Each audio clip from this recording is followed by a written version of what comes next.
Yes, I'm Hetty Simeos, and on May 6, 2021, I became a bereaved mother when my beautiful son Victor died in Seattle, 3,000 miles away from his home state, from his parents, whom he loved, from his family. He was working there remotely. He had a high level position and was there temporarily just looking for places to live. And so on that day, when on about 16 days, he took the COVID shot on April 20th, and on 16 days later, he died of an aortic dissection. It was sudden. I had been speaking to him the day before. We were laughing. He would call me 4 or 5 times a day anyway. So there was nothing for me he wasn't sick. He was actually dancing with his girlfriend the night before in celebration of a promotion she had gotten. And then on the morning of May 6th, I got the phone call that every parent dreads. You know, I would, Hetty, Victor has passed away. I dropped to my knees. I yelled, and it's been a nightmare ever since. And so, because to bury your child is the worst thing in the world. And so we knew there had to be something wrong. It was just incomprehensible. So they did do an autopsy. They found that he had died of an aortic dissection, but nobody in the family had aortic dissections. The pathologist recommended genetics to see if there was something in the family. We had his DNA tested twice in different labs to make sure. Both of them came back with there wasn't any collagen deficiency disorder. There was nothing that would lead him to have had this. We had our whole family tested. Every member of the immediate family was tested. So when all that came back, we knew it wasn't that. In addition, the ER doctor suspected that he had a pulmonary embolism just because he died so quickly. He died probably within 2 hours of calling, 911. So he thought it was a pulmonary embolism, and he actually asked his girlfriend, did he have the vaccine? And she said yes. So that clued us in that, the vaccine would very likely be the culprit. And we set out we spent over 2 years trying to find the evidence that would lead us to conclude what was the truth behind my son's death, what caused my son's death. And that truth has just come out in the paper that you have before you, which has been a journey of talking to numerous people, having lots of research done, and it's been we can talk about all of that as you wish. Well, you have to understand that we live in New York. New York was ground zero. Every day, the governor was telling us 1,000 people died. Today, another 1,000 people died. So everybody was in deep fear, including my son Victor, who visited us quite often. My husband was hesitant. And he was, but it was very hard to find the information we needed to make an informed decision. There were some doctors speaking out, but they were immediately squashed. And then, you're left with, well, do I go with these, what they called fringe doctors, or do I go with the doctors, the FDA, the CDC, who we've always had a trust in, which now I've learned we shouldn't be trusting them, but we've had a trust in, our government agencies to do the right thing. So we were conflicted.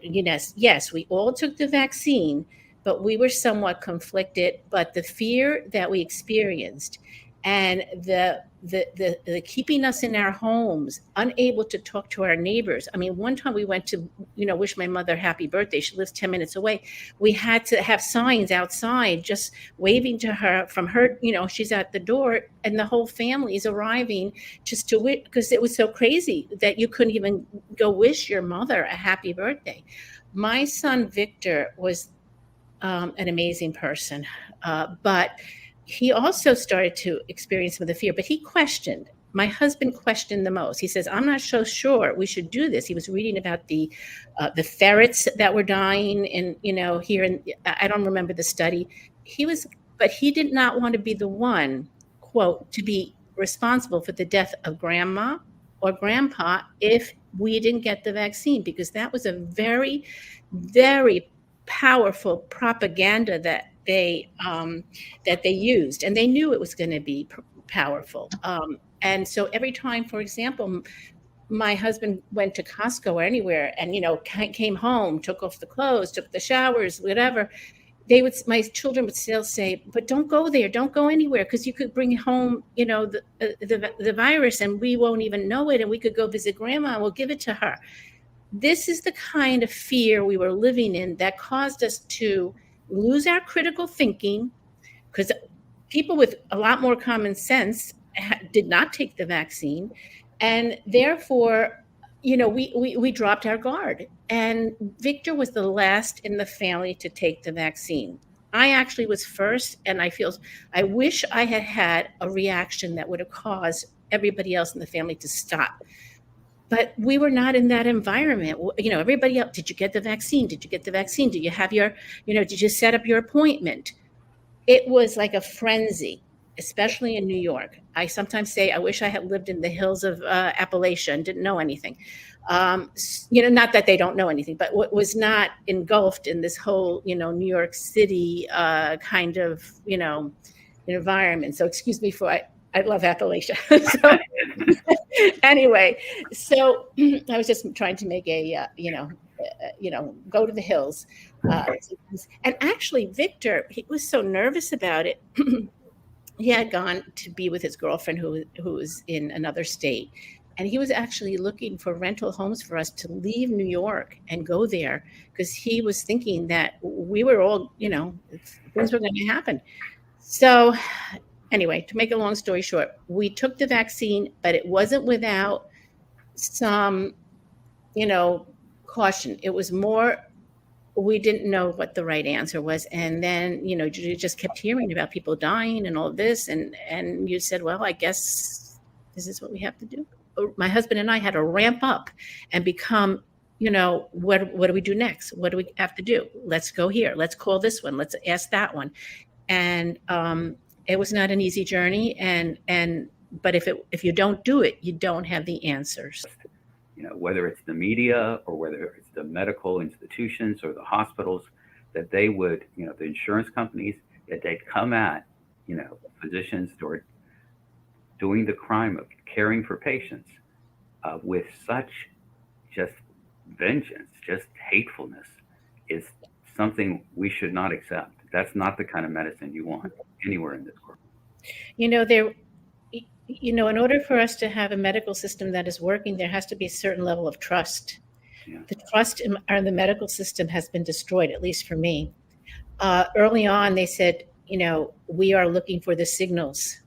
Supposedly, they had the VAERS program was going to alert them, and they were going to be diligently watching anything that would be, submitted to VAERS. And if there was a signal, if they saw that people were dying, unexpectedly, that they would address it. Well, I reported my son to VAERS because the hospital didn't do it, even though they were federally mandated to do it. The doctors aren't doing it. The hospitals aren't doing it. I did it. And that's VAERS is really underreported. You have a different system. I believe it's called Yellow Card. I'm not sure. But anyway, so I reported it. It's maybe 1 or 2%, of the true numbers. I reported it. I did not get a call back from VAERS. Nobody contacted me about my son's death. I thought immediately they would be interested in learning what happened to this young man. I wanted to speak to the doctors because I thought maybe they would have experts and be able to tell me what happened to my son. At any rate, I never got any. So I called them, and I was a little bit hysterical. And I said, people are dying around me that I'm speaking to. What's going on? So they sent me a form condolence letter, basically stating that the vaccine is safe and that's been well tested and all of that. So I said, I don't want to say what I said, but I was very angry with that letter. So I called back again and I got the same thing. And then this time they're also recommending that I maybe want to go for, so along the grief therapy along those lines, right? So I felt totally dismissed. Here I am, a mother that just lost her son. Her government is telling her the vaccine is safe, even though, I have no answers. They're dismissing me when they're not telling me about what's really going on. They're just giving me form condolence letters and basically recommending therapy. So from that day on, I completely have lost the trust of the FDA, the CDC, the NIH, and all of our government agencies. I don't believe I'm the only one that has lost trust. Once you lose trust in your agencies and your medical system, you're not going to have a viable medical system. I am just one mother that has lost a child. I know many mothers that have lost children or have, as Cody, or are injured. And it's just not mothers. 15 minutes from me, I know a wife that lost her husband to HLH. It's documented in the BLJ. So there are hundreds of thousands of stories, if not millions. So we're not going to sit back and be told it's safe and effective and think we're going to be trusting you in the future if anything else comes up. And that's basically